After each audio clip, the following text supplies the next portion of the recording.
তুমি আজকে এভাবে হঠাৎ করে চলে গেলে কেন? কেন চলে গেছি এটা কি তোমারে কৈফিয়ত দিতে হইব? তুমি এভাবে রেগে কথা বলছো কেন? আমি তো তোমার কোনো ক্ষতি করিনি। না, তুমি আমার কোনো ক্ষতি করো নাই। তুমি আমারে কেন ফোন দিছো সেটা কও। হঠাৎ করে দেখলাম তোমার মুড চেঞ্জ হয়ে গেল আমার হাজবেন্ডকে দেখে। এর কারণটা কি? তোমার স্বামীর দেখে আমি চলে যাবো কেন? আমার কাজ ছিল, এই জন্য আমি চলে এসেছি। আর একটা কথা বলে রাখি তোমারে, আজকের পর থেকে না তুমি আমার ফোন দিবা না। মতো বড় লোকের আমি ঘৃণা করি, চরম ঘৃণা করি। বুঝতে পারছো তুমি?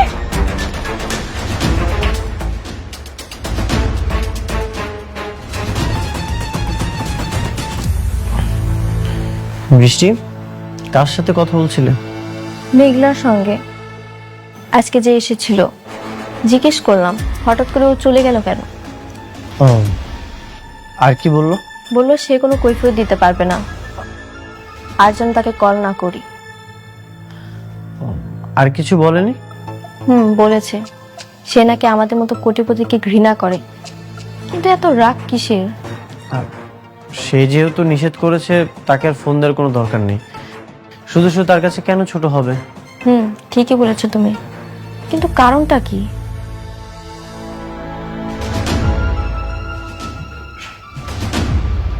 বৃষ্টি, বাদ দাও, চল আমরা ডিনার করে নিই। যাও তুমি, আমি আসছি।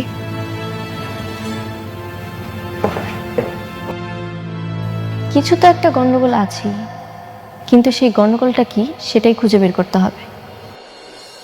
ব্যবসার কি অবস্থা বাবা? জি, ব্যবসা ভালোই চলছে। নতুন কোনো প্রজেক্ট চালু করছো না আগের গুলোই রয়ে গেছে? নতুন কোনো প্রজেক্টে এখনো হাত দেওয়া হয়নি, তবে আগেরগুলো ভালোই চলছে।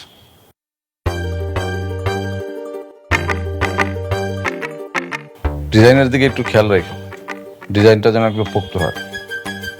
জামাই বাবাজি তো অনেক ব্যস্ত থাকে, তুমি একটু ব্যবসাটার দিকে নজর দিও। হ্যাঁ। ও সাব্বির, চলে এসছো? চলো। কে তুমি বাইরে কোথাও যাও নাকি? সাব্বির, তুমি নিচে গিয়ে গাড়িতে বসো, আমি আসতেছি।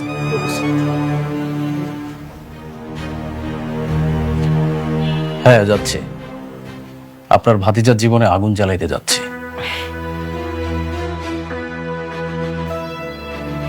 ও কেমন করে কোটিপতি হইলো সেটা কি বাইর করতে পারছো? এখনো পারি নাই।